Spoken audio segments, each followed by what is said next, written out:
Buenos días, sus señorías. Mi nombre es Fortunata y Jacinta y aquí da comienzo una nueva entrega de este canal, en esta ocasión en formato de tertulia, para tratar de abordar los recientes acontecimientos en Ceuta y en Melilla desde una perspectiva más amplia. Y por eso pues, hoy cuento con la presencia de 5 grandes tertulianos que paso inmediatamente a presentaros. En primer lugar tenemos a Santiago López, que es profesor de filosofía. Él ya ha estado en este canal, así que yo creo que la audiencia ya le conoce. Como él es muy activo en Twitter, siempre lo referencio porque me parece que es muy importante la batalla que se da en ciertas redes sociales, y en este sentido yo creo que Tiago y todos los demás, pero Tiago porque le tengo ya muy visto en Twitter, nos va a ayudar un poquito pues a analizar la situación actual desde la política real y no desde la política ficción, que apela constantemente a una suerte de sentimentalismo o de consignas éticas que en realidad pues nada explica. En realidad lo que hace es embarullar todavía más el problema. También nos acompaña Josep Alsina, que es doctor en filosofía, catedrático de instituto y director de la revista La Emboscadura. Josep, si te parece, te saludo de momento. Buenas noches, Josep, ¿cómo Buenas estás? noches. Muy bien, ¿y tú? Cuando termine de hacer la ronda de presentaciones, te voy a pasar inmediatamente para que nos hagas una breve presentación de este proyecto de La Emboscadura, ¿de acuerdo? De acuerdo, muchas gracias. Y tenemos también con nosotros a Jordi Garriga, escritor y traductor, y es jefe de redacción de la revista La Emboscadura.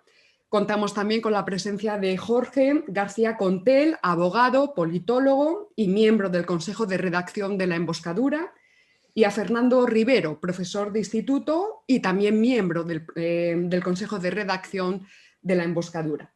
Bueno, a modo de introducción os voy a comentar que hace, Josep, ya no sé, más de 2 meses yo creo que me contactaste para hacer una entrevista, Sí, ¿verdad? sí, fue Que más o salió menos eso. más o menos, salió Ujú. publicada en el número 8 de la revista que muestro en pantalla. La Emboscadura, como veis, este número 8 estaba rotulada bajo el título El globalismo contra las patrias, y había pues un montón de artículos de un interés extraordinario en ellos. Bueno, Josep tuvo la deferencia de enviarme a casa 3 ejemplares. También los voy a presentar, si te parece, ¿de acuerdo? Perfecto, Tenemos, perfecto. por ejemplo, el de noviembre del año 2020, Ideología de género, instrumento del globalismo. Lo pongo aquí en pantalla. Y luego este creo que era de julio de 2020, Cambio climático y pandemia vírica. Bueno, Josep, me gustaría antes de empezar que nos hicieras una breve presentación de vuestro proyecto, cuál fue el núcleo motivacional de la revista, cuéntanos en qué momento surgió, cuál es el formato, cómo funciona a nivel de suscripciones, lo que te parezca interesante para la audiencia. Bueno, antes que nada, Paloma, muchas gracias por habernos invitado. Yo hace tiempo que era admirador tuyo y también soy un gran admirador de Gustavo Bueno y de la Escuela de Oviedo. Bueno, La Emboscadura surge hace entre 2 y 3 años como una iniciativa de una pequeña editorial que es Ediciones Fides. Y gracias a la iniciativa del editor, que no está aquí con nosotros, pero yo quiero mencionarlo, que es Juan Antonio Leopard, que es un hombre totalmente entregado a este tipo de actividades, ¿no? La idea era hacer una revista de divulgación metapolítica, sobre todo en cuestiones relativas a la política internacional y a la geopolítica. También a veces hablamos, evidentemente, las cuestiones de política internacional tienen una repercusión inmediata en la política nacional, tal como estamos viendo ahora, ¿no? En el caso de Ceuta. Por otra parte, bueno, La Emboscadura es una revista independiente, es decir, no está vinculada a ningún proyecto político, ¿no? Evidentemente, quizás está más próximo a unos que a otros, pero evidentemente mantiene esta independencia. Bueno, nuestras fuentes doctrinales son muy variadas. Una de ellas, evidentemente, es Gustavo Bueno, ¿no? Otra sería, bueno, todo el ámbito de la geopolítica, ¿no? Carl Schmitt y los demás, ¿no? Y también un personaje que yo quiero mentar, que es Alexander Dugin, este sociólogo y politólogo ruso, ¿no? Que, bueno, pienso que ha dicho cosas muy interesantes en cuanto a su análisis, ¿no? del mundo moderno.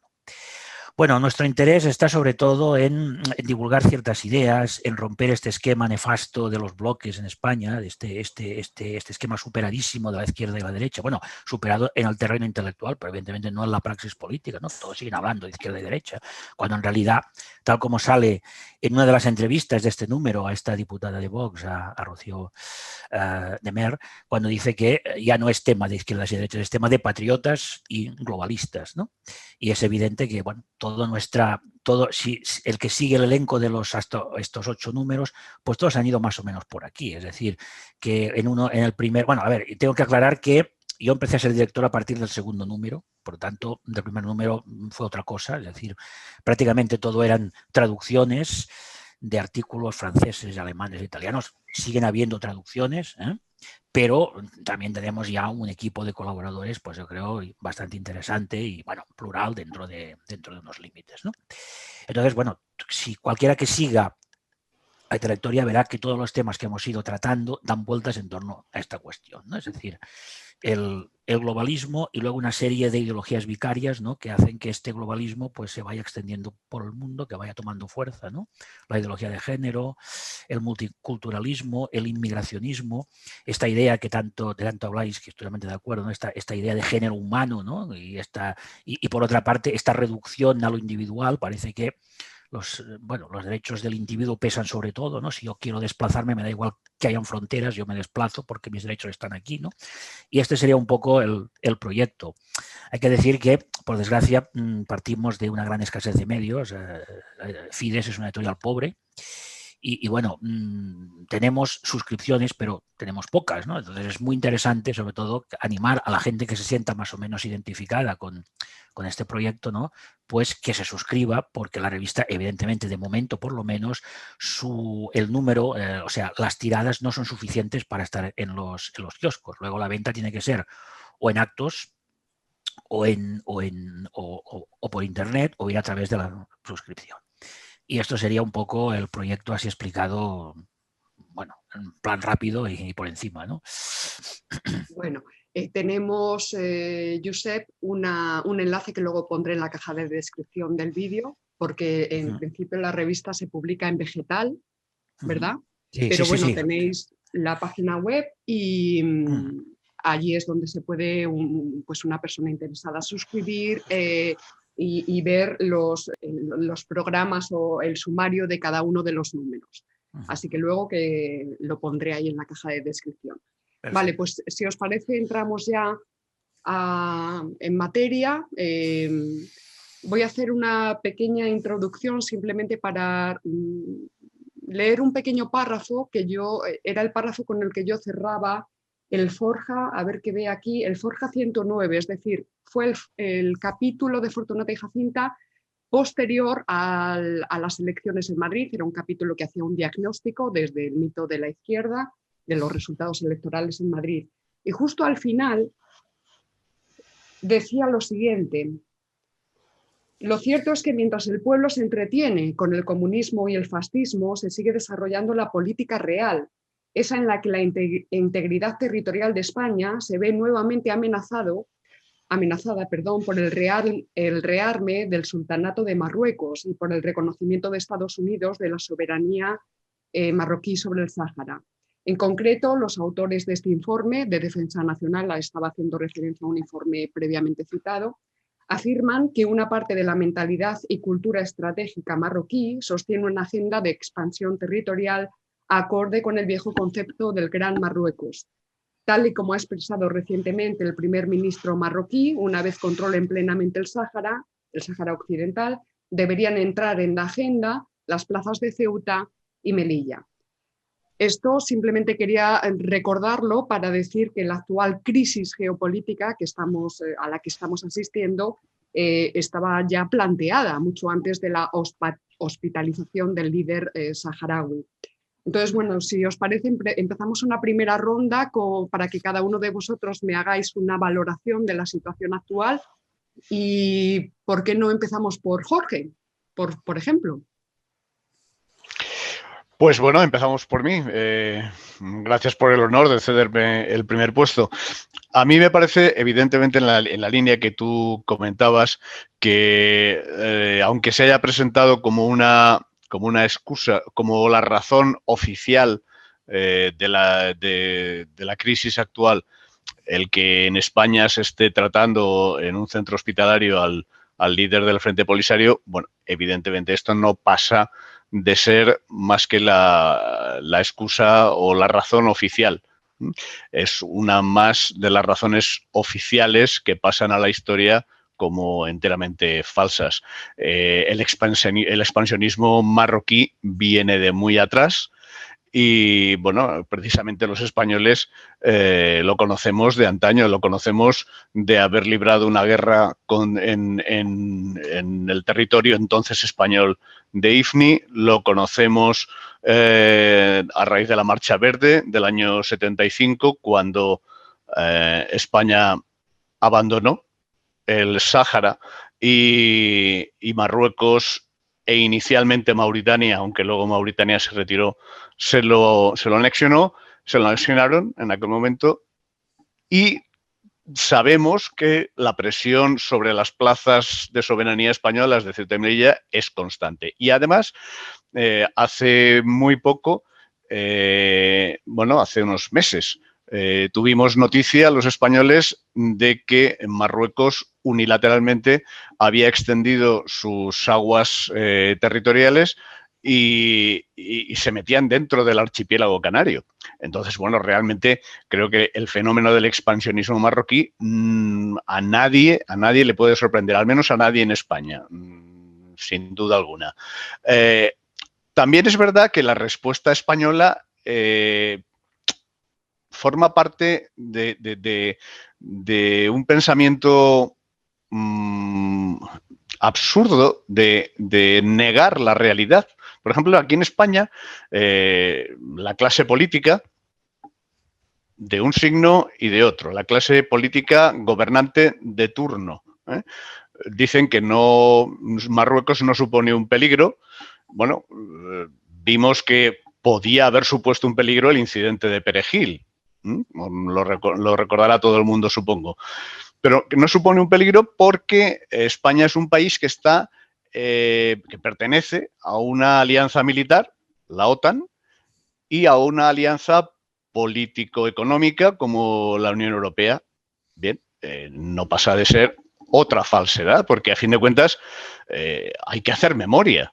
Hay que hacer memoria que cuando España se adhiere a la Organización del Tratado del Atlántico Norte, expresamente quedan fuera de su paraguas Ceuta, Melilla y el archipiélago de las Canarias. Con lo cual no se entiende muy bien, no se entiende, salvo que estemos hablando de una mentira oficial, no se entiende que nos insistan reiteradamente en que no hay problema porque estamos en la OTAN. Y en cuanto a la Unión Europea, bueno, antes citaba yo la crisis del islote de Perejil. Pues hagamos memoria de que la Unión Europea se precipitó a mirar hacia otro lado mientras elementos militares, creo que de la gendarmería de Marruecos, ocupaban una porción del territorio español. Luego, hay cosas que el establishment español, perdón por el palabra, no para de repetir y bueno, pues uno también se queda desconcertado. Dice, no. Además, es imposible que Marruecos intente hacer nada sobre Ceuta y Melilla porque, a fin de cuentas, los primeros que no están interesados en dejar de ser ciudadanos de un Estado europeo, de una democracia avanzada, de un Estado social y democrático de derecho, como es España, son los propios ciudadanos musulmanes de origen marroquí con nacionalidad española que habitan en Ceuta y en Melilla. Bueno, a mí esto se me antoja delirante por completo, como si a Marruecos le importara algo qué quieren o qué no quieren los ciudadanos, sean los de Ceuta y Melilla o los del Sáhara Occidental, a fin de cuentas, si es que tenemos la demostración muy, muy clara. luego se nos dice que el derecho internacional ampara a España. Pues hay que decir lo mismo.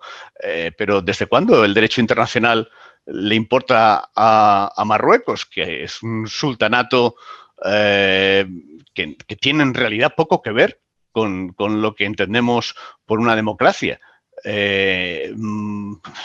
Ellos han ocupado, usurpan el Sáhara fuera de la legalidad internacional, fuera de las resoluciones de la ONU, y creo que no les importa lo más mínimo. Y aún así, bueno, continúa el tema.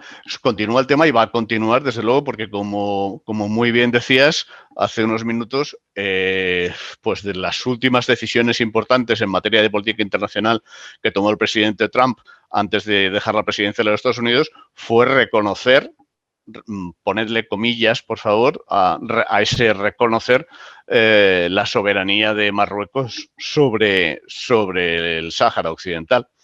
Bien, lo bien cierto es que la mejor manera de no solucionar los problemas, de que los conflictos se enconen cada día más y además de que su conclusión definitiva sea adversa a los propios intereses, es negar la realidad. Y me temo, desgraciadamente, que esto es justamente lo que hace España y lo viene haciendo desde hace décadas. Vale, pues muy bien. Pasamos, por ejemplo, a Jordi. El asunto del Marruecos. Claro, con Marruecos es muy fácil hacer una comparativa con Israel. De hecho, el tema de Gaza, perdón, de Gaza y del Sáhara, o de Gaza y de Ceuta, está bastante conectado. Es decir, los israelíes, los americanos, el primo de Zumosol de la región, desean tener las espaldas bien cubiertas. Por eso hicieron que Marruecos reconociera por fin al Estado de Israel. Con este respaldo, Marruecos sabe que puede, si no conseguirlo, ya empezar a hacer tentativas, hacer experimentos, a probar la resistencia española en sus plazas de Ceuta y Melilla, ¿no? Es decir, Jorge lo ha explicado antes todo muy bien, es decir, Marruecos no se va a detener ante nada. Marruecos se ha saltado el derecho internacional totalmente, igual que hace Israel, igual que hace los Estados Unidos e igual que hace cualquier potencia soberana en el mundo. Porque el gran problema de España es que no tiene soberanía. Se nos pueden presentar los documentos, resoluciones que se quieran, pero España es un ente que no es soberano, ni económicamente, ni políticamente, nada. Cuando entramos en 1986 en la Unión Europea, bueno, entonces era la Comunidad Económica Europea, se nos hizo, no me sale la palabra, se nos tuvo que reconocer al Estado de Israel. Hasta esa fecha no lo habíamos reconocido todavía, porque la política española iba en otro sentido. No queríamos tener buenas relaciones con nuestros vecinos árabes. ¿Se oye mal? Sí. Se te corta mucho. Vale. Como si perdieras la conexión. Vale, porque debe ser inestable. Debe estar inestable. Decía eso, que el caso es que al sultán de Marruecos le va muy bien la situación. Por un lado, puede usar a su pueblo a su antojo al lanzarlo contra España. Es un modo de que sus problemas internos se van hacia afuera. Pueden culpar a España de muchos males. Seguramente hay muchos vínculos económicos entre nosotros. Si hacemos alguna especie de boicot, nos echará la culpa a nosotros. Cualquier cosa que hagamos será culpa nuestra. Entonces es un tema difícil. Y en España realmente también tenemos un grave problema de identidad nacional. No veo mucha gente muy dispuesta a defender las plazas de Ceuta y Melilla, en el sentido de que Durante muchísimos años se nos ha ido hablando que hay mejores, hay que devolverlas. Pasa que, claro, ¿cómo vamos a devolverlas a alguien que nunca las ha tenido? Pero esa propaganda constante, más de 40 años, diciendo que hay que devolver Ceuta y Melilla. No hay que devolver nada, pero bueno. Entonces, un poco por ahí está el asunto, ¿no? Yo veo la conexión entre Israel y Marruecos en el sentido de grandes portaaviones de los americanos situados a ambos lados del Mediterráneo, control del norte de África, control de Europa, control de Oriente Medio. Y esta situación seguirá así en tanto en cuanto Europa siga conformándose con ser la parte, digamos, oriental del imperio americano. Porque realmente España, como otros países de su envergadura, en el mundo actual, esto es geopolítica y la geopolítica es la realidad que hay. España no tiene por qué desaparecer como nación, pero sí tiene que integrar un bloque u otro. No sé si tiene potencia para crear su propio bloque, para hacer frente a Marruecos, integrar en Europa, pero Europa ya sabemos, Europa no, la Unión Europea ya sabemos lo que es, cómo funciona. Entonces tenemos durante bastante tiempo un serio problema con Marruecos. ¿Hasta qué punto esta tensión va a continuar? Van a hacer tentativas, van a hacer experimentos para ver hasta dónde llegamos, las provocaciones. No lo sé, por supuesto. Pero desde luego es un asunto que nos va a dar muchos problemas durante bastante tiempo. Vale, pues Fernando, por ejemplo, luego continuamos con Tiago y luego, Josep, te doy la palabra. Muy bien. Bueno, no es un problema simple porque es una mezcla. Aquí se mezclan varias cosas. Se mezcla un proyecto irredentista por parte de Marruecos, ya tras ocupar mediante la Marcha Verde en el 74. Yo tenía 10 años. El Sahara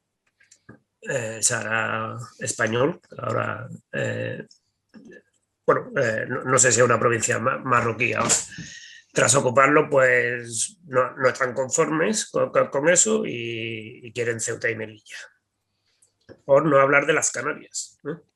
que también están ahí, se puede decir, de ojos sobre las Canarias y sus riquezas naturales, porque igual que el Sahara, que es una zona, tiene su población, por supuesto, que son los saharauis, que hoy día están en el exilio, en los campos, en el desierto, la mayoría. Pero sobre todo para Marruecos era una fuente de fosfatos, que le ha dado muchísimas divisas a Marruecos. Igual, pues ahora están de ojos sobre las Canarias porque parece que hay yacimientos submarinos de tierras raras que son fundamentales para las nuevas tecnologías, es decir, un nuevo filón de oro que están viendo ahí. Otra cosa es, Marruecos, como toda África y como todo el mundo musulmán, es una bomba demográfica. Es como una olla a presión. Si no sueltan presión, pues aquello estalla. Hay que tener en cuenta que mientras que el rey de Marruecos es súper rico, una especie de marajá así, pero en lo musulmán. La mayoría de la población en Marruecos, si alguno de vosotros alguna vez, vive en la pobreza más absoluta. Y como si fueran en tiempos medievales, vamos. Entonces, pues claro, y una población creciente. A pesar de que los índices económicos en Marruecos están mejorando, pero la tensión larvada ahí existe. Entonces, Marruecos tiene que soltar esa válvula de presión y que salgan gente. Marroquíes. Por otro lado, Marruecos, a su vez, recibe inmigración de Mauritania, bueno, y del África subsahariana, por supuesto. De hecho, leí con esto de Ceuta y Melilla, ayer decían algunos que habían entrado, esto es la Marcha Negra, como aludiendo a la Marcha Verde del Sahara, pero la Marcha Negra, porque no son solamente marroquíes los que están entrando, son también subsaharianos. Entonces está ese otro tema también. De la inmigración masiva, la inmigración masiva que desde hace décadas se está sufriendo Ceuta y Melilla, que para muchos es un primer paso para después pasar a la península, igual que Canarias, pasar a la península o incluso irse más al norte de España. Entonces tenemos el problema del irredentismo nacional de Marruecos.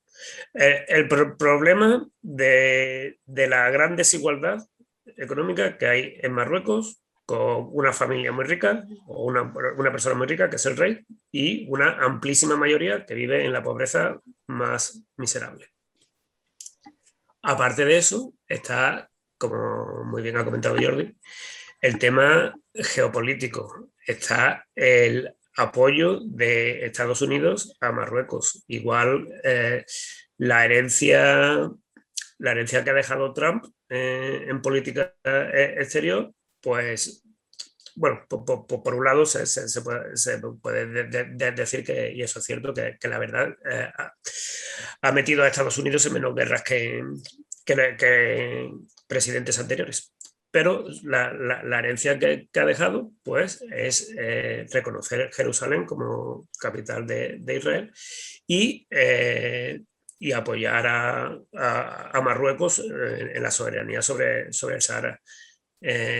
Con lo cual, bueno, los derechos de los saharauis ya ni se habla. Vamos. Entonces, pues claro, con los factores que he comentado al principio y con el gran apoyo de Marruecos, por un lado, y por otro lado, desde aquí, desde España, ¿qué pasa?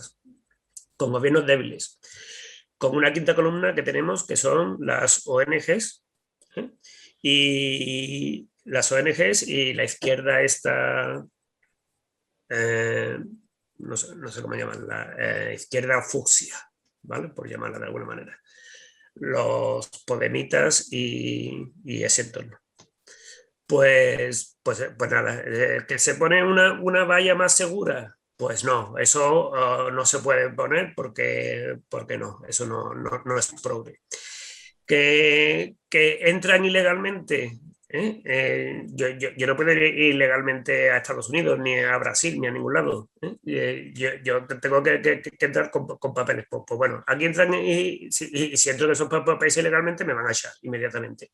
Aquí entran, se les intenta echar, ya tenemos a las ONGs y a toda esa gente montándola, que eso no se puede hacer, etc. Entonces, por un lado está el expansionismo de Marruecos y por otro lado la debilidad de España. Muy bien, pues vamos avanzando con Tiago. Bueno, pues antes de nada, como siempre, Paloma, pues darte las gracias por invitarme de nuevo aquí a tu canal. Y bueno, pues la verdad es que hay muchas cosas que decir, muchas de ellas ya se han dicho. Entonces, por tratar de poner en la palestra algunos elementos que yo creo que son importantes y recogiendo algunas de las intervenciones que han hecho aquí nuestros contertulios, hay una primera que me llama la atención, que la ha sacado a colación ya Jordi, que es el tema sobre la supuesta pertenencia o no en algún momento histórico de Ceuta y Melilla a Marruecos. Ya sé que no, o sea, Jordi lo ha sacado a colación como que es un debate que se puede estar manteniendo en ciertos círculos. Lo que a mí se me ocurriría plantear a mucha de la gente que está debatiendo este tema histórico es que aquí la historia pues no importa nada, es que importa un pimiento, por decirlo mal y pronto. Porque ¿qué hubiera pasado si en el pretérito pues Ceuta y Melilla hubieran formado parte de Marruecos? Pues nada, ¿qué pasa? Que por eso las tenemos que devolver.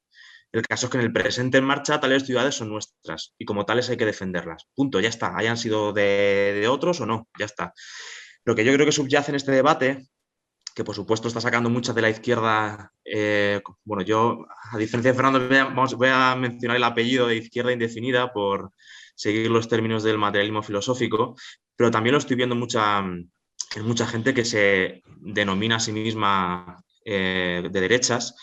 Este debate sobre la supuesta, sobre de quién acerca de si Ceuta y Melilla han pertenecido o no alguna vez a Marruecos, pues lo que late de fondo de todo este debate es que parece que la gente necesita algún tipo de razón, digamos, que de forma ética o moral, así entre comillas, por no utilizar muchos términos de la Escuela de Oviedo, pues, y que la gente nos pueda entender, la gente necesita una justificación por la cual poder, digamos, acallar su conciencia en el caso de que tengamos que intervenir militarmente y por la fuerza. De tal forma que, bueno, es que si hay gente que está diciendo, es que como han sido de Marruecos, pues entonces todo lo que hagamos militarmente no está del todo bien, porque se puede entender de alguna forma la actitud de Marruecos.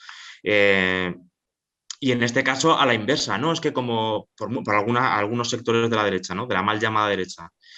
Como Argelia y Ceuta han sido siempre nuestras, pues no tiene sentido que nos ataquen y entonces ya tenemos razones para defendernos por la fuerza. Entonces, me reitero, esta discusión me parece absurda, al menos en términos materialistas, porque es que da igual de quién haya sido Ceuta y Melilla alguna vez. El caso es que son territorio español y como tal hay que defenderlo. Punto. Aquí no hay nada que debatir. Y no hace falta ningún tipo de excusa de tipo moral o ética para intervenir, digamos, por la fuerza, incluso aunque haya que llevarse a gente por delante. Porque al final, como ya ha dado Paloma recientemente en algunos de sus vídeos, pues la política no se puede subordinar a la ética. Precisamente porque de esa política que hagamos respecto a otros países, pues depende la ética de la salvaguarda de los cuerpos de los que ya estamos aquí, sobre todo los que están en Ceuta y Melilla, que están en primera línea sufriendo las consecuencias. Entonces, bueno, simplemente por quitar este debate en medio, sobre todo porque independientemente de que Mohamed VI pudiera tener en mente hay una afrenta sobre Marruecos porque les hubiéramos quitado en algún momento Ceuta y Melilla, pues es que aunque así fuera, que no lo es irrelevante, que aquí las cuestiones psicológicas importan un pimiento, vuelvo a decir. Ceuta y Melilla son españolas y hay que defenderlas, eso en primer lugar. Y si me extiendo mucho, Paloma, pues me cortas y acabamos rápido. Tranquilo. Y luego, en segundo lugar, sí que quería señalar, creo que ha sido también Josep, que creo que con mucho tino y con mucha razón, también es absurdo el debate sobre si ha sido haber traído al Polisario a España es el origen de todo este conflicto. Por supuesto que no, es un disparadero nada más, que podría haber sido otro y que España debería haber tenido en cuenta. Pero de nuevo, yo aquí me gustaría denunciar una doble negligencia por parte del gobierno español. La primera de ellas es que, como ya hemos dicho en otras ocasiones, esta necesidad de atender éticamente a este individuo, pues se ha dado por una ideología, ¿no?, en la cual, de nuevo, la política está subordinada a una ética universal. Lo primero es la ética, y es la política la que tiene que adaptarse a esa ética universal. Cuando más bien es al revés. Entonces, en caso de haber tenido en cuenta esto, que es más bien la ética la que tiene que subordinarse a la política, pues igual lo más conveniente hubiera sido, por muy duro que suene, no lo sé, habría que haber evaluado todas las consecuencias, pues hubiera sido no haber atendido a este Polisario. Más que nada, sobre todo, porque ha habido otros países que le han estado dando unas patadas adelante y mandándolo a otro sitio, y aquí nadie dice nada. Y nosotros, como somos los más buenos y puros de corazón, que necesitamos reivindicar que estamos a favor de esa humanidad con mayúsculas, pues nos hemos comido el pato. Y encima, con los problemas que tiene España con Marruecos, que otros países no tienen. Esa es la primera negligencia. Pero la segunda negligencia, sobre todo, es que no hemos tenido en cuenta que precisamente en épocas de crisis como en estas, donde las economías se resienten, donde cualquier excusa es buena para intentar intervenir o echar un pulso de un estado a otro. Pues, tenemos una relación con Marruecos ya de siempre conflictiva, que hay que tener en cuenta. Hay una crisis y te viene un Polisario y lo aceptas como si nada, sin pensar, solo por esa ideología de una humanidad a la que la política de todos los estados debiera aspirar para armonizarnos a todos. Entonces, no tener en cuenta estas cosas me parece, como digo, una doble negligencia que habría que imputar, eso sí, ahora al gobierno español. Y con esto, pues, me disculpáis y ya está. No tengo más que decir de momento. Vale. Josep.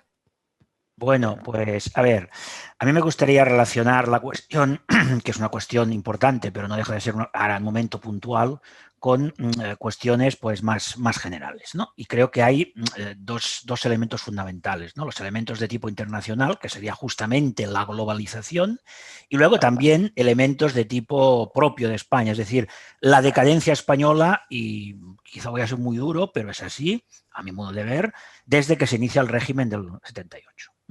Por un lado, ¿qué tenemos? Bueno, nosotros hemos defendido desde la emboscadura que la globalización no es más que el proyecto imperial, ¿no? De extender la civilización angloamericana a todo el mundo. Es el típico proyecto de imperio universal que quiere pues, imponer estos valores, y cuando se encuentra resistencia a estos valores, pues actúa con la fuerza y actúa con el ejército sin ningún tipo de problema. Entonces, este proyecto, que es un proyecto, no quiere decir que vaya a ser realidad, porque se encuentran obstáculos, se encuentran afortunadamente otras potencias que de alguna manera lo paran, pero este proyecto parte de dividir el mundo en tres tipos de estados o naciones, ¿no? Las naciones centrales, que serían Estados Unidos, lógicamente, Inglaterra, ciertos países europeos y Japón. Esto sería un poco este esquema, ¿no? Que esto ya aparecía en los documentos de la Comisión Trilateral de los años 70, ¿no? Esos serían los países centrales, los países de industria pesada, los países que realmente importan en el mundo, ¿no? Luego tendríamos una serie de países semiperiféricos, entre los cuales, evidentemente, está España, está destinada a serlo, y además aquí nos entusiasma serlo. Esto es lo grave, ¿no? Países sin industria pesada. Recordemos que una de las condiciones para entrar en el mercado común fue desmantelar la industria española, con bajo crecimiento demográfico, obviamente, y dedicado sobre todo al sector servicios. Es decir, España actualmente es el bar de copas de Europa, bar que ahora ha cerrado la persiana por culpa del COVID, y así estamos como estamos, ¿no? Es decir, que hay este planteamiento. Evidentemente, Estados Unidos es el gran líder de esta política. Bueno, con Trump tuvimos quizá el presidente menos globalista, pero a pesar de todo, pues fue el que ya reconoció la soberanía de Marruecos sobre el Sáhara, ¿no?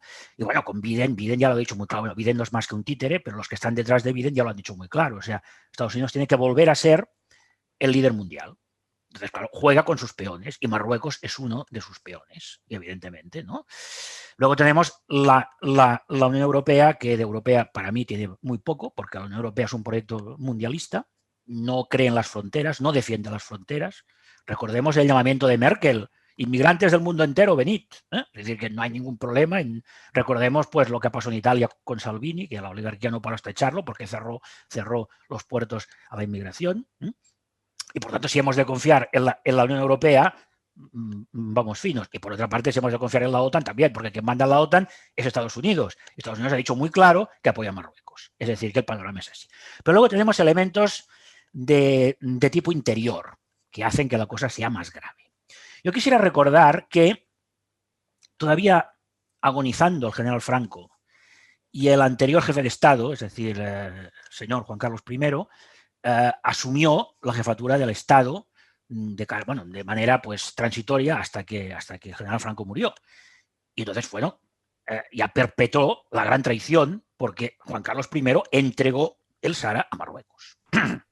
Luego se fue, cogió a los militares, les subió un grado, en fin, intentó pues mantener la calma y la tranquilidad. Entonces, a partir de aquí empieza este régimen, que se ha caracterizado por varias cosas, ¿no? Pero sobre todo por la renuncia a la soberanía. Es decir, el régimen del 78 destruye la soberanía de España por arriba y por abajo. Por arriba, por su inclusión en estas mega organizaciones, tomando parte en actividades internacionales absolutamente ajenas a los intereses de España. Creo que tenemos soldados españoles destacados en las repúblicas bálticas vigilando a Rusia, como si Rusia fuera un enemigo de España. En desastrosas intervenciones que de hecho ni siquiera intervenimos, pero apoyando a la guerra de Irak, con lo cual rompimos completamente la tradicional amistad que unía a España con el mundo árabe. Es decir, han habido una serie de actuaciones absolutamente absurdas, ¿no?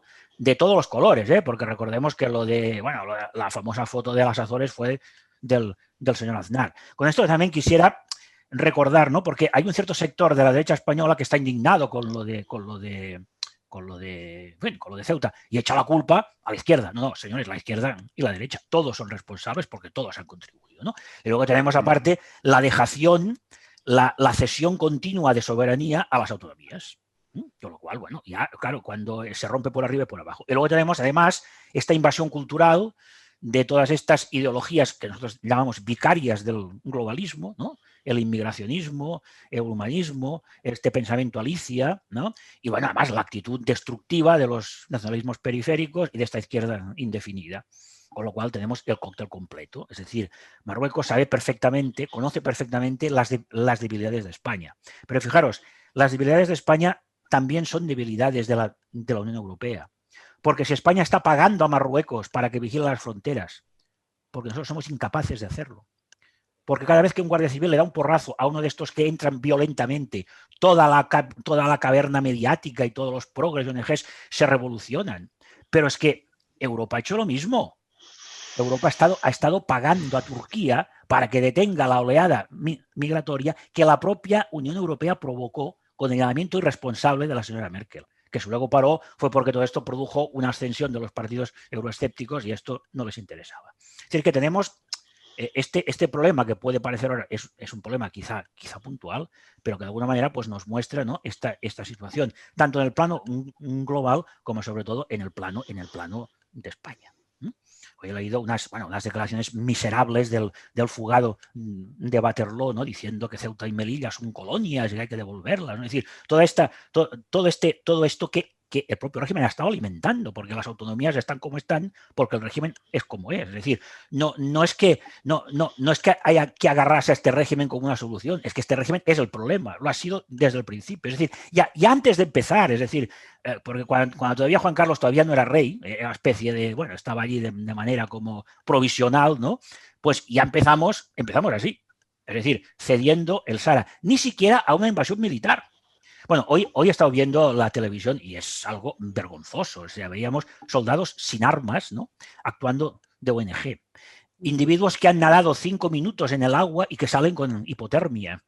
Es decir, unas cosas que, bueno, sorprenderían, ¿no? Y curiosamente nadie, ninguna, ni la TV1, ni la 9, ni por descontado la TV3, nadie les ha preguntado a los habitantes de Ceuta y Melilla qué opinan de todo esto. Porque, bueno, yo no sé si las informaciones son ciertas, pero ya algunas informaciones que circulan por las redes, no sé si es verdad, pero puede ser, están hablando ya pues de violencia, están hablando de robos, están hablando de enfrentamientos, cosa muy normal, lógico. Bueno, si sueltas a 8.000 personas por las calles de la ciudad, pues de estas 8.000 personas, bueno, pues habrá de todo. Pero con que haya unos pocos que sean violentos y delincuentes, ya la tenemos. Y luego tenemos otra cuestión. La cuestión de los menores. La vergonzosa cuestión de los menores. Es decir, hemos repatriado a no sé cuántos, no, pero los menores no se pueden repatriar. Oiga, estos menores tienen familias. Las familias los envían aquí. Y nosotros no tenemos ninguna obligación de mantener a los menores de otro país que sus familias nos envían. Esto ya no quiero entrar en la cuestión de que si delinquen o no. De hecho, las cifras oficiales, decía un día una representante de no sé qué ministerio, dice, bueno, no hay por qué asustarse. Solo un 20% de los menas acaban en la delincuencia. Un 20%, es decir, 20 de cada 100. Es decir, muy superior a cualquier otro colectivo. Pero es igual. Es decir, aunque no hubiera un problema de delincuencia. Evidentemente, ya sabemos que estas personas no son las culpables. Claro que no son más que carne de cañón, ¿no? que Marruecos envía, ¿no? Como una oleada. Y como sabe perfectamente la situación, sabe perfectamente que a la policía española, el ejército español desarmado, ya me dirás para que siga un soldado desarmado, no va a hacer nada, porque no puede, porque está atrapado en sus propias contradicciones, pues entonces sabe perfectamente. Y la situación recuerda un poco, ya no soy el primero que lo dice, ¿no? El momento de decadencia del Imperio Romano, cuando los romanos ya eran incapaces de levantar un ejército, de levantar legiones, y pagaban a tribus bárbaras para que se enfrentaran a otras. Pues estamos haciendo lo mismo. Estamos pagando. Creo que hoy se ha aprobado un presupuesto de 30 millones de ayuda a Marruecos, que no han parado después de esto. Es decir, que esta situación no es puntual, sino que responde pues, a muchos factores, ¿no? Y no son solo factores puntuales o factores de política inmediata, que es cierto que hay un expansionismo marroquí, pero este expansionismo no sería, primero, si se encontrara con un Estado firme que le parara los pies, y segundo, si no tuviera el apoyo del gran gendarme Y a mí me gustaría ver ahora qué dicen toda esta izquierda indefinida y esta derecha liberaloide que estaba maravillada con el señor Biden. Bueno, pues el señor Biden, siguiendo en sentido, ha seguido un poco la línea de Trump, pero corregida y aumentada, pues está apoyando la soberanía de Marruecos sobre el Sahara y en plena crisis de Gaza, ligándolo un poco con lo otro, está vendiendo misiles a Israel. Este era la gran maravilla, ¿no?, del progresismo y de la izquierda indefinida, ¿no?, que tenía que arreglar el mundo.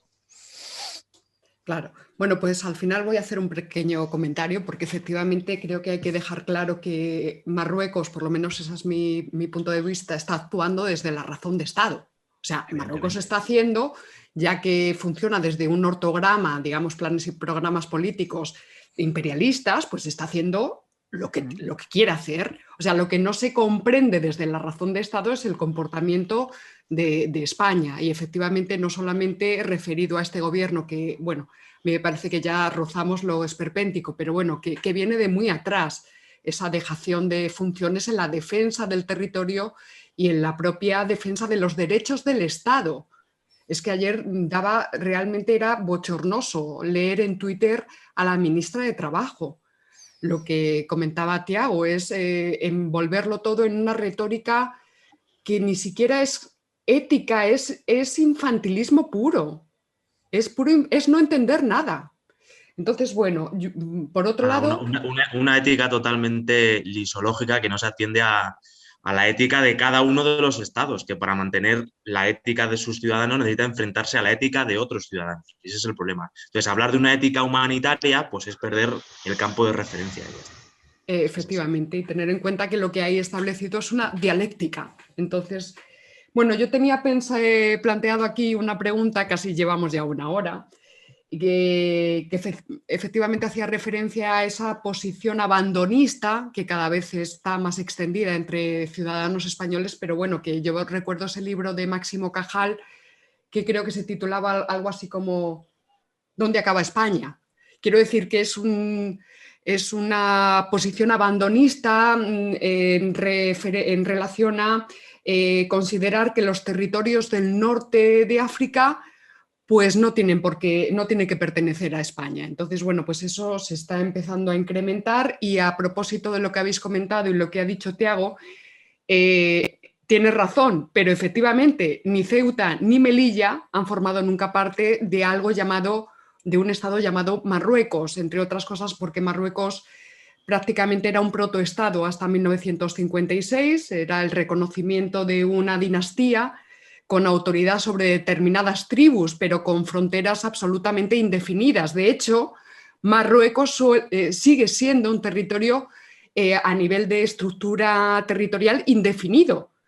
De ahí su política exterior agresiva y expansionista. Está todavía definiendo esas fronteras.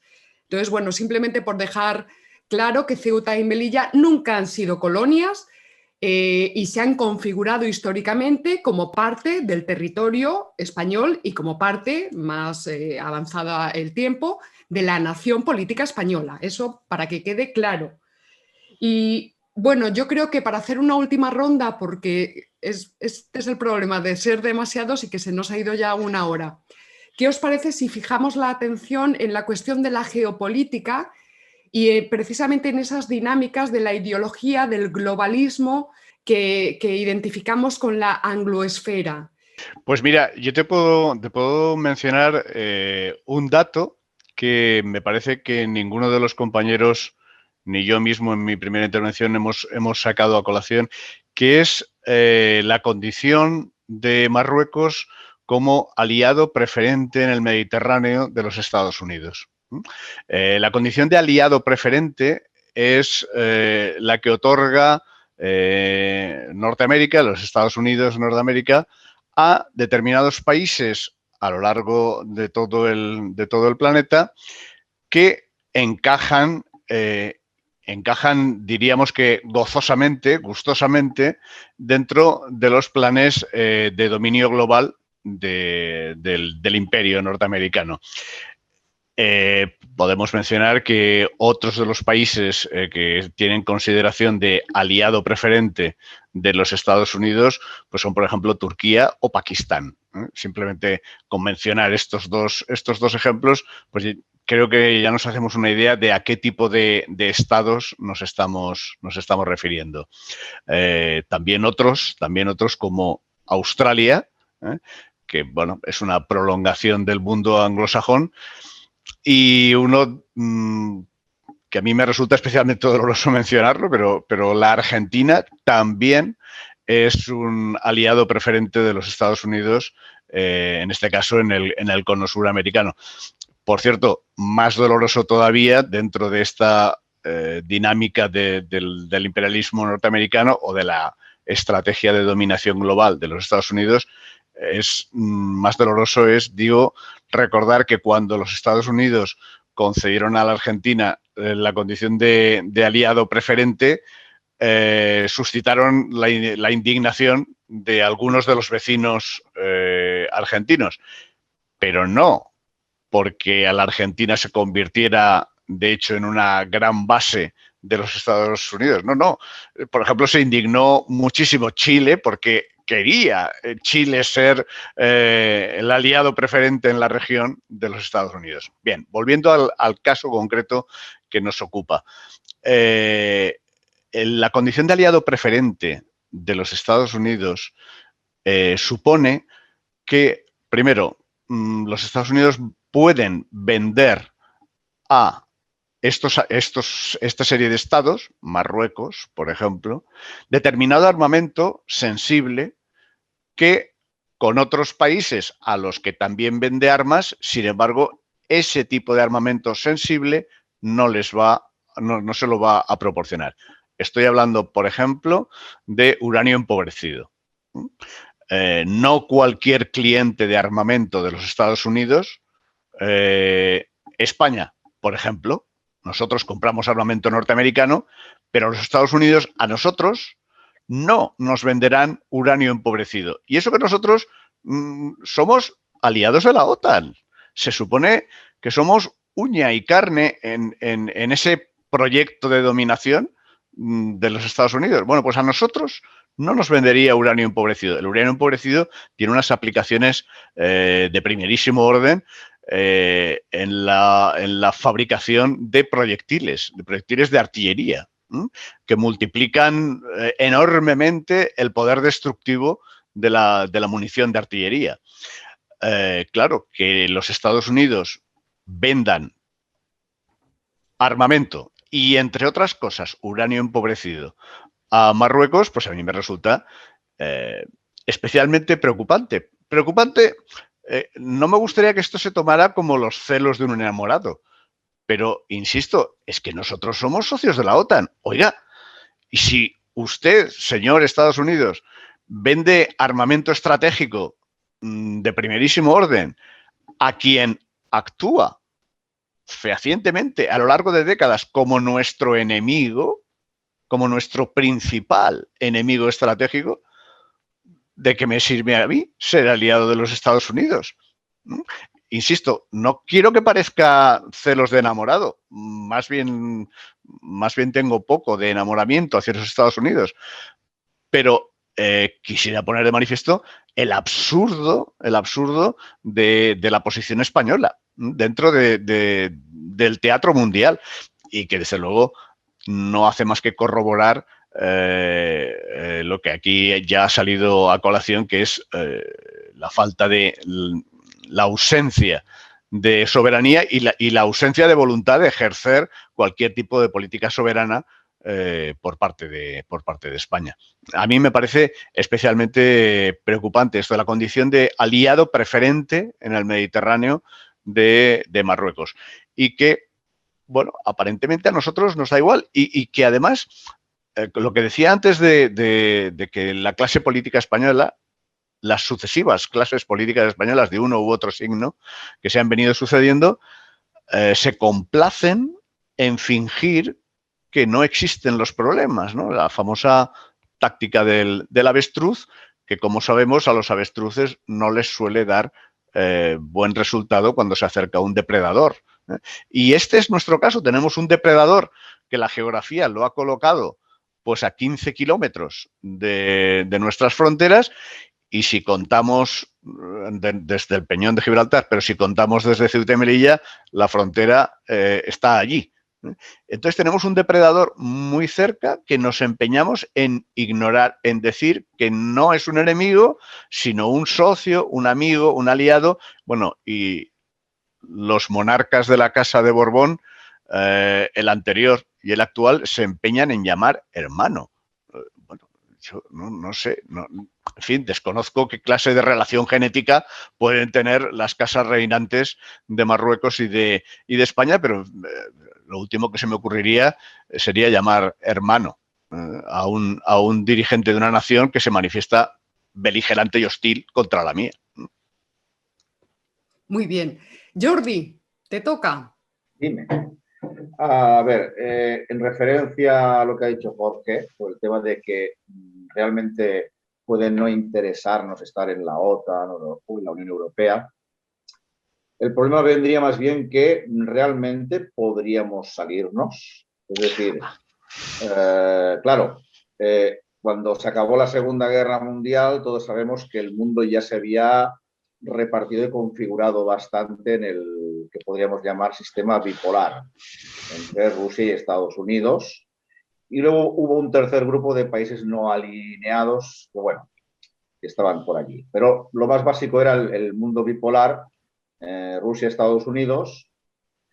El general Franco inmediatamente supo colocarse en el lado que más le convenía.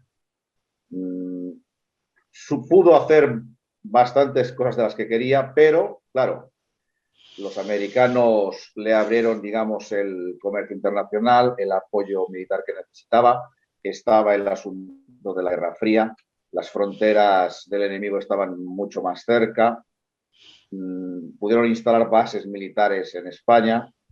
Este es un asunto que ya viene de muy atrás. Entonces, tras la muerte de Franco, la política española ha seguido ahí, se ha incrementado, por así decirlo, la integración dentro de este bloque. Cuando la Unión Soviética colapsa en 1991, pues todavía se hace más evidente la superpotencia americana. Y claro, un país como España realmente poco puede hacer por sí solo. Los países europeos sí pueden empezar a hacer primero alianzas económicas, políticas, intentar hacer una política propia. Claro, los americanos pueden sujetarlo, impedirlo de X maneras. En resumen, España podría intentar buscar alianzas o complicidades económicas o políticas con Rusia, con China o con la India, con el BRICS, por ejemplo. ¿Podría empezar a hacer algo? Sí, todo está muy entrelazado. Hay muchas organizaciones, ¿no?, como la de Shanghái, que son como una especie de organizaciones que son espejo de las más globalistas, ¿no?, de la ONU, la OMS, etcétera, o la Organización Mundial de Comercio. A partir de ahí, ¿España podría hacer algo? Sí, muy poco a poco, muchos años, pero claro, lo que he dicho antes, necesitaríamos tener una política propia, una política soberana, un mapa de lo que queremos hacer. Pero claro, ¿qué tenemos? Tenemos un jefe de Estado de una familia que no tiene que preocuparse de hacer nada relevante, más allá de ir al Fitur y no ir a saludar al stand de Marruecos, como gran acción contra Marruecos. Eso es lo que ha hecho el rey, no ha hecho nada más. Tenemos una clase militar que son los cipayos de la OTAN. Tenemos una clase política muy bien instalada en sus peleas cotidianas y en su circo mediático, y no van a ir más allá. Si pueden romper algo, lo romperán o no. Bueno, que hacen lo que quieren, porque a fin de cuentas la sociedad española durante años e incluso durante siglos ha sido atacada por la leyenda negra, ha sido atacada por el autodesprecio constante. Es decir, el relato ético, el relato psicológico es muy importante. Entonces, hasta que no podamos relanzar un ideal, realmente España seguirá sometida. Sí, lo material es importante, por supuesto. Es necesario tener bases sólidas sobre las que actuar y hacerlo poco a poco, porque esto no lo vamos a solucionar mañana. Esta es mi conclusión, es decir, estamos dentro de un bloque muy definido. Cada día el mundo es más pequeño y más estrecho, cada vez hay menos margen de maniobra. Tal vez haya un choque el día de mañana o multitud de pequeños choques, no lo sé. Y esta es mi conclusión, vamos, de la situación. Que no es fácil de resolver. Pues no sé si seguir por Fernando. Bueno, pues volviendo a tu pregunta última, y que iba ya más por términos más generales de nuestra postura ante el globalismo, pues efectivamente, aquí sobre todo Josep y Jordi, que son los que más conozco, pues somos seguidores del filósofo ruso Alexander Dugin y bueno, este filósofo que realmente es poco conocido en España, pero que ha escrito ya muchos libros, muchos de ellos editados por la editorial Fides. Es conocido sobre todo por su teoría llamada de la cuarta teoría política, pero también tiene otra teoría ligada con esta que no es exactamente igual, pero está relacionada, que es la teoría del mundo multipolar. Entonces, el plan plantea que tras la caída de la Unión Soviética, donde hasta entonces el mundo era bipolar, como han dicho antes, con dos grandes potencias, pues entonces una cae y solo queda una. Solo queda una, que es Estados Unidos. Y entonces, como ha comentado Alsina, pues el proyecto imperialista, más que imperial, prefiero llamarlo imperialista. El proyecto imperialista angloamericano, pues bueno, se ve que no, en principio, que no tiene rivales, no tiene oponentes y trata de implantarse en todo el mundo. Entonces, pues, bueno, la teoría multipolar de Dugin propone pues un mundo donde no haya un polo dominante, sino que haya varios polos. ¿Cuáles serían esos polos?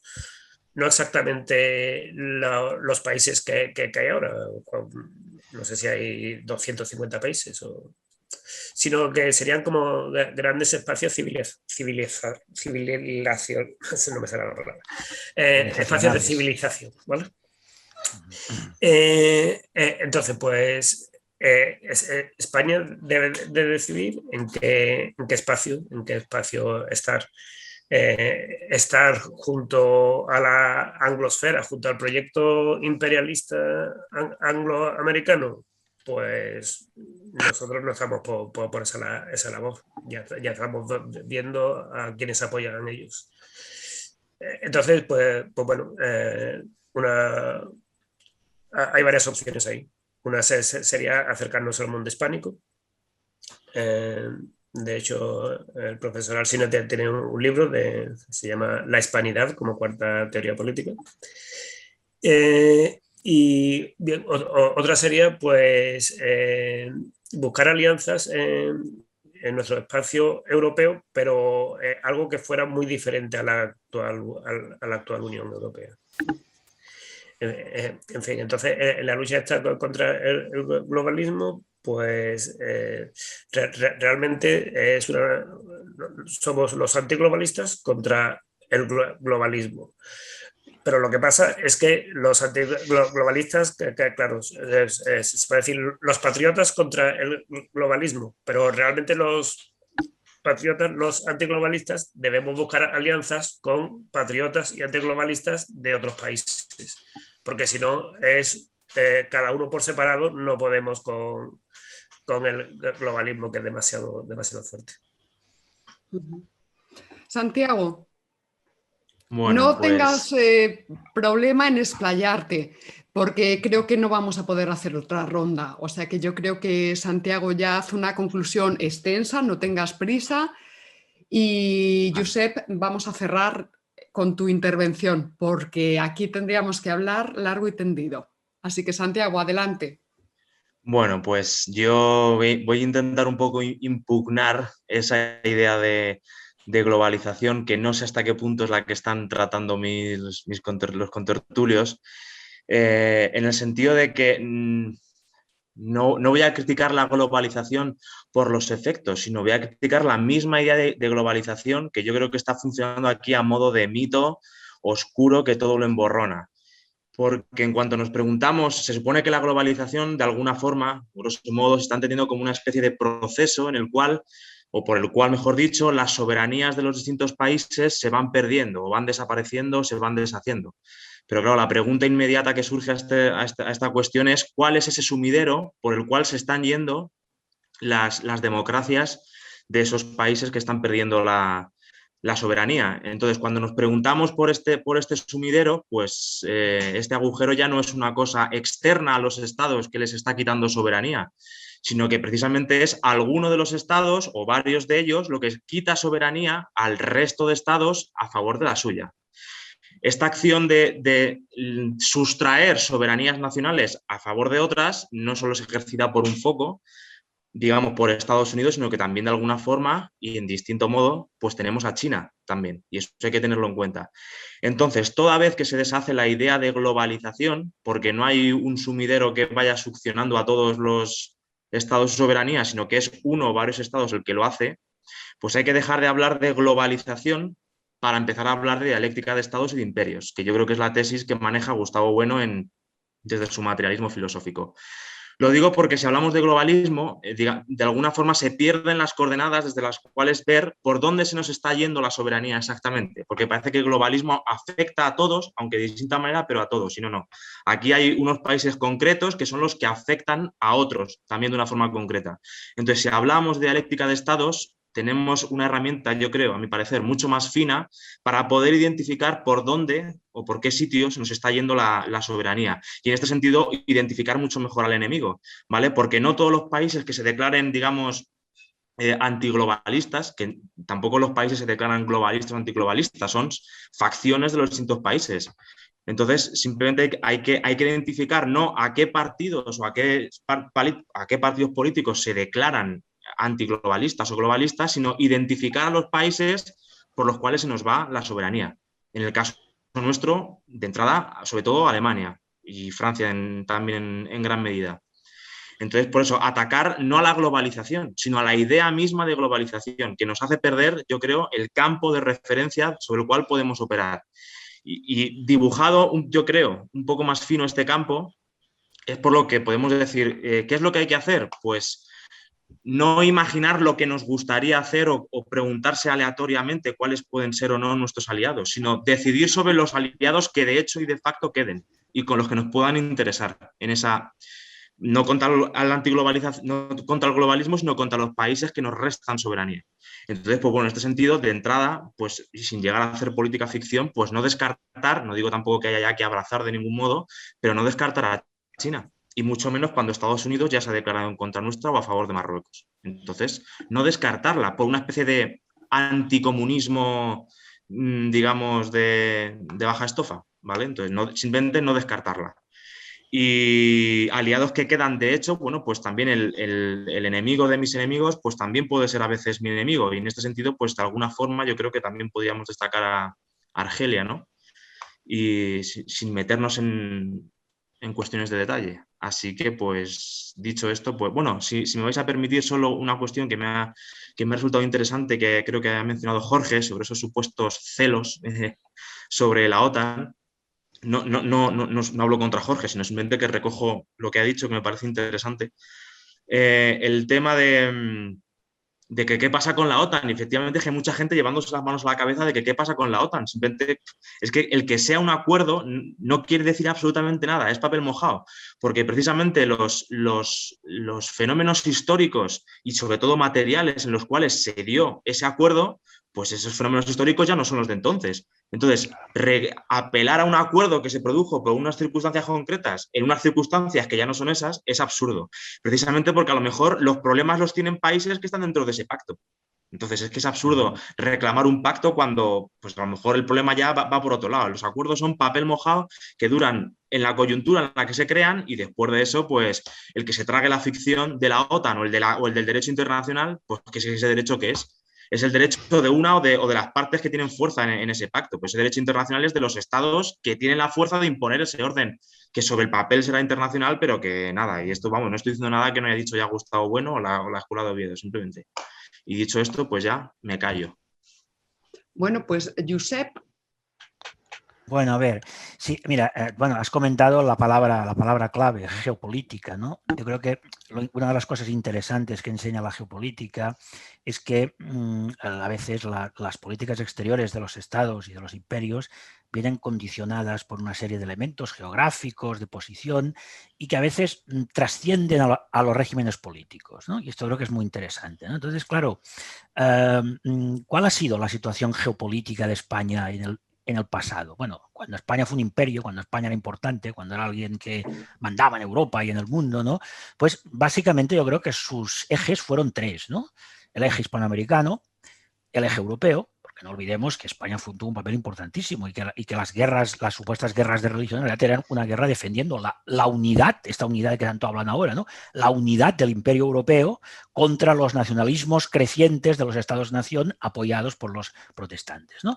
Y luego finalmente también el eje africano, porque es evidente que el norte de África siempre ha sido un peligro para España. No tenemos más que remitirnos a la historia, es decir, la invasión, la gran invasión, que no fueron los árabes, que árabes no habían, que era gente del norte de África. Y sobre todo las conversiones masivas de habitantes de la península al Islam, ¿no? Entonces estos fueron los tres ejes. Y luego tenemos imperios y estados que siempre han sido enemigos seculares. Inglaterra y Estados Unidos. Inglaterra y Estados Unidos. Primero Inglaterra y después Estados Unidos, que ha sido como el heredero. Es decir, ¿quiénes fueron los que intrigaron para destruir y lo consiguieron el Imperio Español? Los ingleses. ¿Quiénes fueron los que intrigaron y consiguieron que en lugar de formarse una gran plataforma hispanoamericana en América del Sur se fragmentara en multitud de estados? Los ingleses. ¿Quiénes fueron los que asestaron el golpe a las poco que nos quedaba de Cuba y Filipinas? Los norteamericanos, ¿no? Entonces, claro, estos ejes están allí y siguen existiendo. Claro, bueno, sí, mucha OTAN y mucha alianza.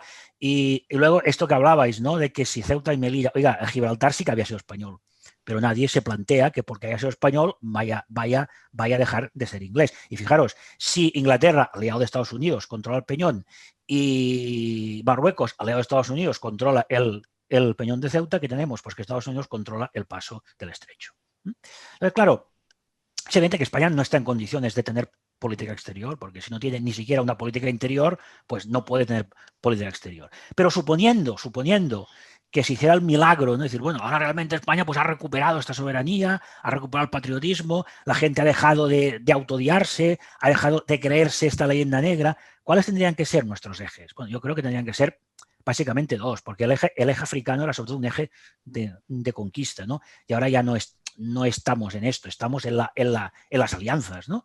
Porque evidentemente ningún Estado solo puede resistir a estas potencias. Yo creo que el eje tendría que ser, por un lado, el eje hispanoamericano, lógicamente, y por otro lado, el eje europeo. Pero cuando hablo del eje europeo, no hablo de la Unión Europea, ¿no? Sino hablo de alianzas de España con una serie de países del sur de Europa y del este que, a pesar de estar en la Unión Europea, son reacios a esta pérdida de soberanía. Hablo de Polonia, hablo a veces de Checoslovaquia, hablo de Hungría, o como fue, bueno, Grecia lo intentó, le salió mal, claro, porque estuvo sola, o en el caso incluso de Italia. Creo que estos tendrían que ser estos ejes. Evidentemente, hoy en día plantearse esto es absurdo.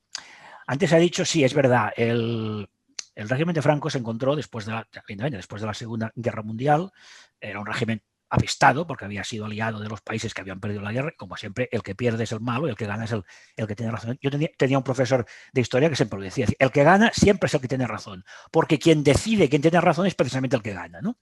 Entonces, claro, evidentemente se vio obligado a escoger bando, como le pasó a Fidel Castro. Fidel Castro se vio obligado a escoger bando, porque Fidel Castro, cuando Fidel Castro gana la guerra, bueno, que no fue ni guerra, porque el Batista, que él salió corriendo, no era comunista. Lo que pasa es que, claro, la geopolítica era la que era. No le quedaba otro remedio que hacerse aliado de Rusia. Pues a España no le quedó otro remedio que hacerse aliado de Estados Unidos. Pero a pesar de ello, a pesar de la debilidad del régimen, mantuvo una cierta política internacional. Yo quisiera recordar a estos, bueno, antes de que se hablaba esto, ¿no? De este anticomunismo estúpido que ahora está apareciendo cuando llame comunismo, ¿no? Quisiera recordar a estos que se mesan los cabellos contra Cuba, que cuando Estados Unidos declaró el primer bloqueo contra Cuba, España rompió el bloqueo. ¿Por qué? Porque la solidaridad hispana estuvo por encima de las diferencias entre regímenes. Pienso que esto es muy importante tenerlo en cuenta. Y fijaros, cuando un Estado abandona completamente sus coordenadas geopolíticas, es que es un Estado que está en destrucción. Es un Estado fallido. Es lo que le pasó a Rusia después del hundimiento de la URSS. Después del hundimiento de la URSS, bueno, sí, se acaba el comunismo, pero es que estuvo a punto de acabarse Rusia. Porque el proyecto inglés, que ya tenía Mackinder, que fue uno de los creadores de la geopolítica, cuando Inglaterra apoyó a los rusos blancos contra el Estado soviético, no era por idealismo ni nada por el estilo, sino que el proyecto era fragmentar Rusia. Porque ellos contaban que como los blancos eran un batiburrillo de cosas diversas, si los blancos ganaban la guerra, ¿qué pasaría? Pues lo mismo que había pasado en Hispanoamérica, es decir, que Rusia se fragmentaría en varios estados. Pues bien, con Eltsin estuvo a punto de pasar esto, pero luego hubo una reacción poderosa que llevó a Putin al poder. Putin, que ahora es el malo de la película, no hay más que ver la TV3 o cualquier televisión para ver quién siempre es el malo, ¿no? Es decir, que cuando vemos que un Estado abandona estas coordenadas, porque estas coordenadas vienen dadas por la geografía, por una serie de elementos objetivos que no tienen nada que ver con el régimen político. Cuando un Estado abandona estas coordenadas es que es un Estado fallido.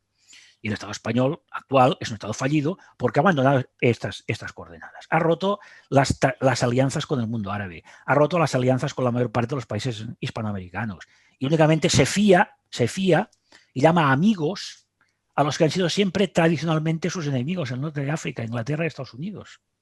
Es decir, con esto creo que está todo bastante claro. Es decir, antes de plantearse cualquier acción exterior, cualquier acción de tener una política exterior propia, que a un país, aunque sea pequeño y débil, puede tenerla si hay voluntad. Pero cuando no hay ninguna voluntad, cuando vivimos en un país que se pasa el día negándose a sí mismo, odiándose, repartiendo su soberanía por todos los taifas autonómicos, ¿no? Los cuales no hacen más que rezumar, bueno, algunos rezuman odio a España y otros no rezuman odio, pero bueno, están como si estuvieran en otro mundo, ¿no? Como el caso de Galicia, por ejemplo, ¿no? Que están allí con su gallego y tal, ¿no? Pues yo creo que esta es la situación, y esta situación explica casos como este y otros muchos que vamos a ver en el futuro. Bueno, pues para ese horizonte lleno de sorpresas que nos espera, os emplazo, porque yo creo que nos hemos llevado bien.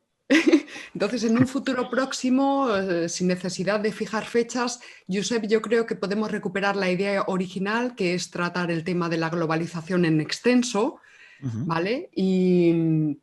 Y bueno, no olvidéis, ya me refiero a la audiencia de Fortunata y Jacinta, que voy a dejar abajo el enlace a la página web de este proyecto editorial, que es más que un proyecto, ya está en activo, evidentemente, de La Emboscadura, ¿de acuerdo? Para que aquellos que tengáis interés pues, en ahondar en artículos de investigación, pues que son capaces precisamente porque no dependen de grandes grupos de presión, ni dependen de un partido político en concreto, o de una iglesia, o de una ONG, o de lo que sea, pues igual que este canal, pues tenemos la capacidad de hacer análisis más finos y sin necesidad de estar presos de lo políticamente correcto o de otro tipo de discursos que realmente no explican la situación.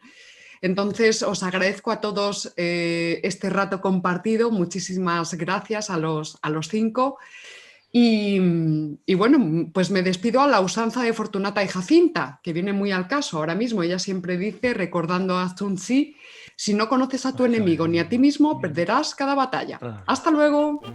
Venga, hasta luego. Hasta luego. Adiós, un placer.